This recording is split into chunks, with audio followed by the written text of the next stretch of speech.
This lesson explains the very special string class of Java. It's not one of the fundamental data types, but it is a very special type. The string class is actually a part of the Java language because the compiler knows how to use it to generate special code for it.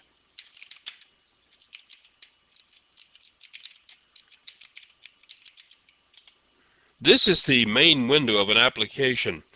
It has the same form that we've been using in some of the previous lessons. It extends a frame class and then creates a string demo object and adds it to the window for display. This is the string demo class, which extends the canvas object. It demonstrates some of the different ways of creating string objects. As you'll soon see, anything in Java can be automatically converted into a string object. At the very top of the paint method, we call getBounds to get a rectangle object containing the bounds of the window being displayed. We also call the getFontMetrics object to get the size information of the current font. We're going to display several different strings in the window, so X and Y are initialized to the position of the first string to be displayed. Now here we have the declaration of a reference to a string object. Remember, because we have not stored anything into the references yet, its value is still null and no string object as yet exists. Now this line of code creates a string object containing the quoted characters and stores the address of the object in the reference. This statement is, in fact, identical to the function statement that follows it, where the string is explicitly named and a new statement is used to create the object. The compiler does this. Whenever the compiler sees a quoted string of characters anywhere in your program, it inserts a new string statement to create the object. And this statement is exactly the same as the ones above it. It's just written in a different way. You never have to write new string because the compiler will always do it for you when it finds a quoted string of characters in your code. This call to draw string draws the first string in the first position of the window. The window produced by the program looks like this.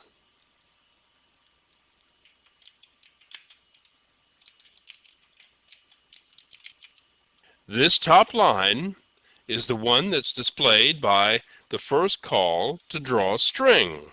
Notice the use of the addition operator in this next line. It's used here to create a new string object by combining the contents of string 1 with string 2.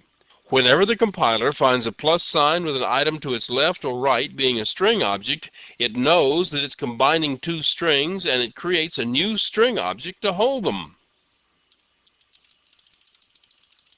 This call to draw a string produces this line of text, which is a combination of the first of the two strings. Now, notice how the position of the second line of text is determined.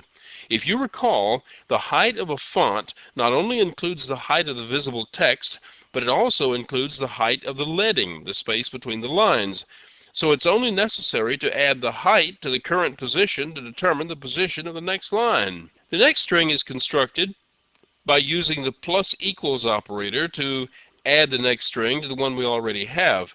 Now, you should be aware that although this statement looks like it's combining a new string with the one that already exists, that's not actually the case.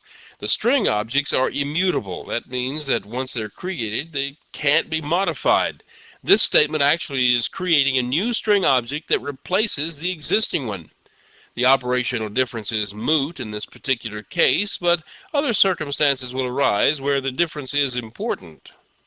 Anyway, the resulting string is displayed here, and it contains all three of our original strings. Here we declare ourselves an integer value that we want to display. The integer value is converted to a string here by simply being added to another string object. Here's the deal. Whenever you add two things together and one of the things being added is a string, the other one is automatically converted to a string, and the two strings are then combined to form a new string. The output looks like this. You can add several strings together at once, and the conversion thing still holds true. Here are several plus signs between values and strings. one of the value being an integer, the other one being a float. The result is a string with both an integer and a float. You can add as many values and objects as you wish to a string, and it will always produce a new string with everything you've added to it converted to a string if necessary. Now, in these statements, 3 separate objects have been converted to strings by being added to existing strings. As you can see, each object, a color, a rectangle, and a font metrics object, have all been converted. Each one displays in its own way. A color uses its 3 internal values, a rectangle uses its 4 internal values, and a font metrics object displays all of the font metrics information. You'll find that other objects produce simple strings that include only their names or even just a text version of the address of the object, but the point is that everything in Java can be converted directly to a string.